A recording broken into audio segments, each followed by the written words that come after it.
Hey, so when I was 20, I was studying in Moscow and we took a train to Estonia. And we only had time basically to visit the capital. And I mean, the train ride itself was gorgeous, especially at one point we were, you know, traveling along some still water during it, like how sometimes sunsets are like these, like the whole sky is a rainbow. It was like that, reflected perfectly in the water. It was so gorgeous. And And I started reading a little bit about Estonia just because, once you've been to a place, you get curious about it. And there was, something about, swampy places in the north that that one could explore if they had, you know, the time and resources. And I felt so jealous of that possibility, just knowing that it wasn't something um, I could do anytime soon, maybe never. And the poem I wrote said, I have to steel myself against the onslaught of my desires. I still dream of the city with the crystal spires. I want to go north, canoe through the mires, but not even 1,000 oceans could quench the fires. And it kind of made me feel better because it was like I could desire an infinite number of things. Um, like there's an infinite number of things I'm not going to be able to do, or I'm not going to be able to have. And it kind of allowed me to, I guess, sublimate that intense feeling of, jealousy or desire um, about that particular thing that I wished I could do.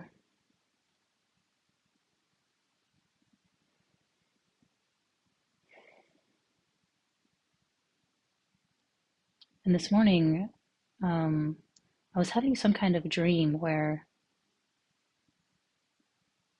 I wanted something so badly and nothing, nothing I was able to get, nothing I was able to do, nothing could possibly slake that desire. It just continued, just desire, desire, desire. And I woke up and I still felt that way. I just still felt this raw want. And so at first I panicked a little bit, like, oh my God, I'm still in the nightmare. I might never get out. And then I was like, oh, calm down, honey. Like, you're having a sensation in your body. You know what to do. Um, so I just felt into it deeply, deeply, deeply. Just let it bloom, let it, it's still going actually. Um,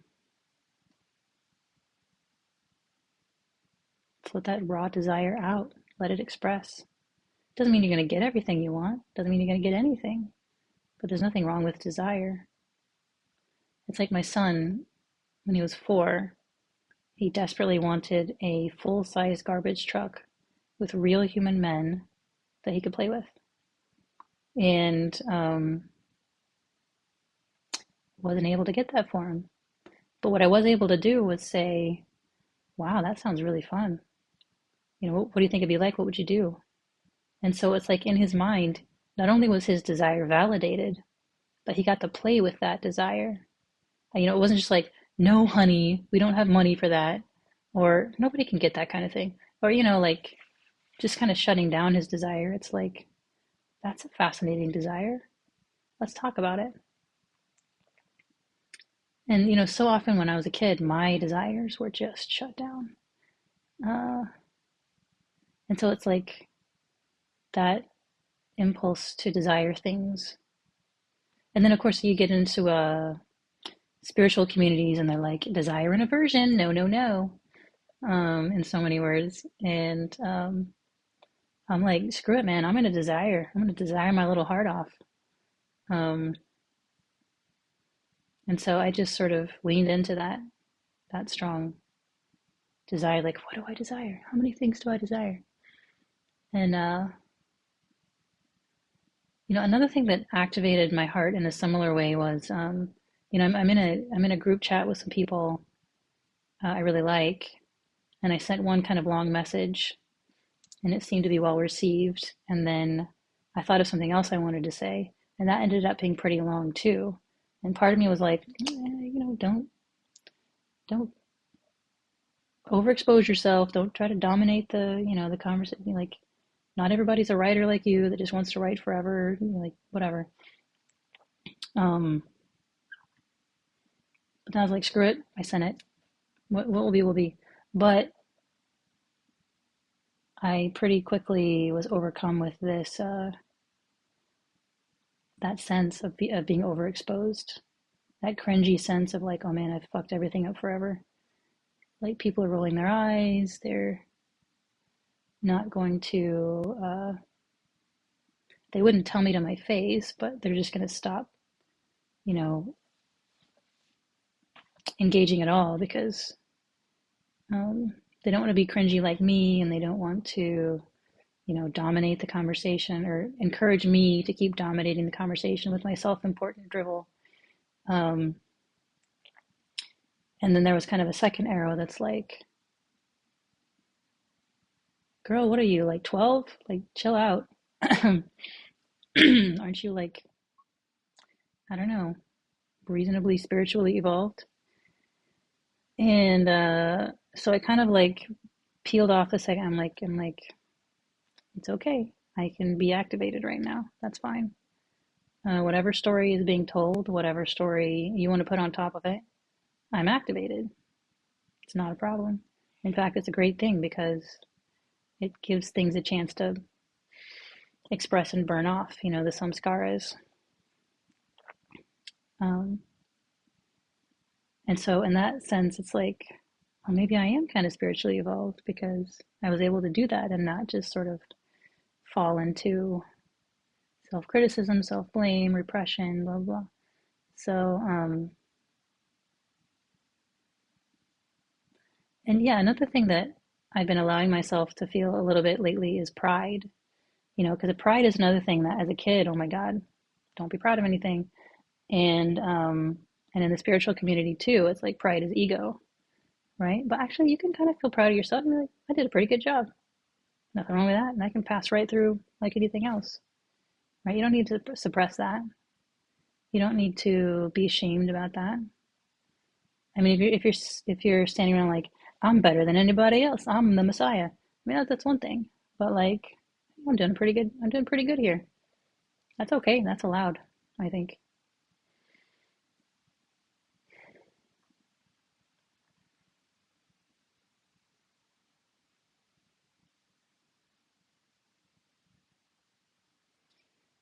So yeah, I lay there with all these feelings, with all this activation in my heart space, and I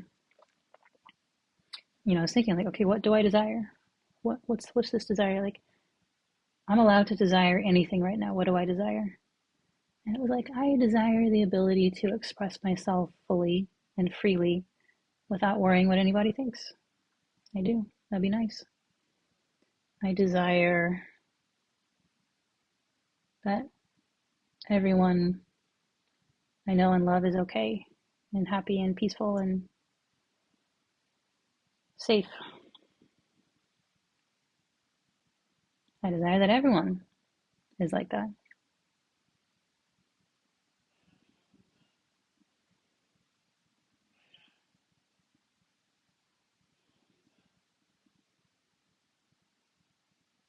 I don't remember what all I desired there, but anyway, I could feel the desire just flowing through, flowing, flowing, flowing. Sometimes it would reach kind of a crescendo, and it'd be like, Jesus, my chest is breaking open. Um, but it's like whatever it feels like, it's not dangerous, and I know that now. It's just energy, and energy. I mean, if anything, releasing energy is good for your health. Like, so many of our issues with life, or with health or whatever, come from trapped energies, I think. So it's the opposite of dangerous. It's the opposite of damaging. It's like when somebody's massaging a really tender knot on your shoulder or whatever. It can feel like torture, right? But it's not hurting you. you know it's not personal, and so it can just happen, and then hopefully your muscle feels better, looser afterwards. And that's how I think about or feel about these energies burning off. Um, Nowadays, it's like it's getting harder and harder to catch me with these energies, as in making it something personal, making it something that's a problem. And it's really starting to get fun more than it ever has before, just because, like, I mean, where's the problem? You know,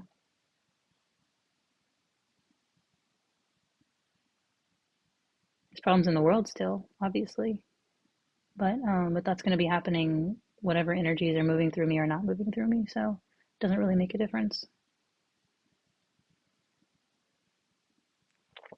And who knows, maybe energies transmuting through my system is somehow beneficial to the system as a whole.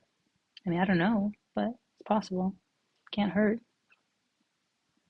probably. Who knows? But anyway, it seems to be where I'm instinctively going, and I could try to reverse course, but I have no reason to reverse course. So I might as well go where I want to go, right?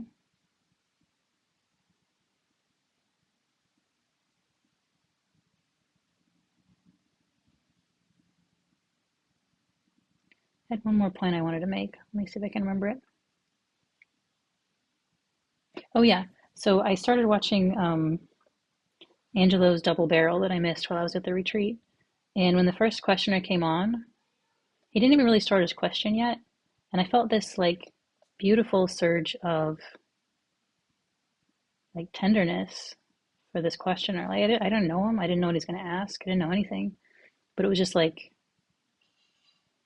yeah, just this beautiful feeling of tenderness. And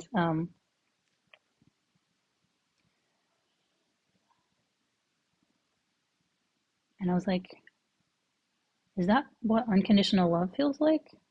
Like it, because my heart has been so like closed up for so long, and it's like it gave it a little chance to peek out, whatever this like, and it's happened a little bit before too, where I can feel my heart as this really tender, energetic.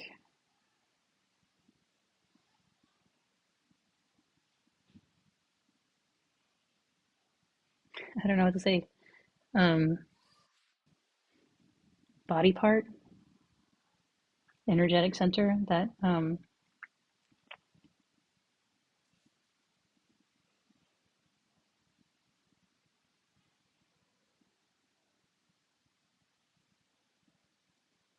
that doesn't just feel like a rock.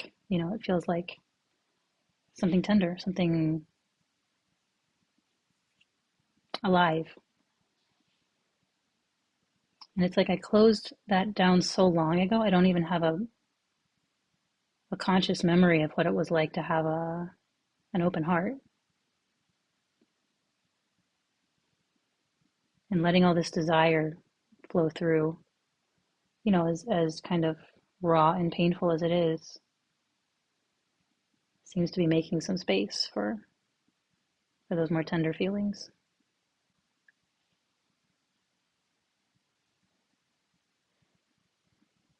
And I'm really grateful for that. Um,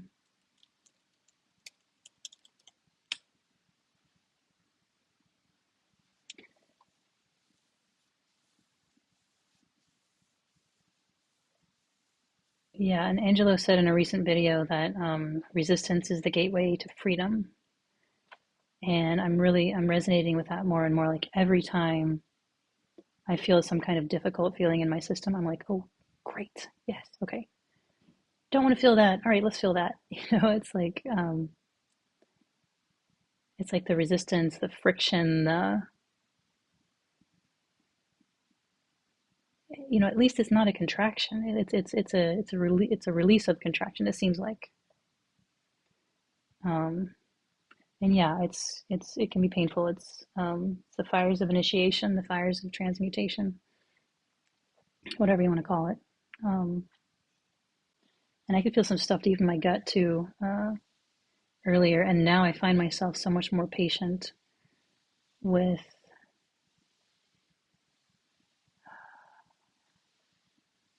like my kids doing something that's not what I wanted them to do, even if it's not any misbehavior or anything dangerous or damaging, but simply not what I wanted them to do. Um, I have a less resistance to that in the moment as all this different resistance moves through, or different, you know, samskaras move through my body. So it's the kind of thing where if I didn't know better, I'd think something was wrong, and I'd be trying to eat something to suppress this, or distract myself, or therapize myself. Sometimes therapy is great, especially in the earlier stages. Sometimes it's the best you can do, but I mean, it's the best thing you can do at a given time. And Lord knows I did plenty of it, and I'm really grateful for it. Uh, but right now, the name of the game seems to be just feel, feel, feel, and and sometimes, like I say, sometimes when it blooms like bigger than I expect, and it's like okay. And sometimes it blooms longer than I expect, but it's gonna do what it's gonna do, and it's not a problem, and it's the opposite of a problem, and yeah, just some thoughts on that.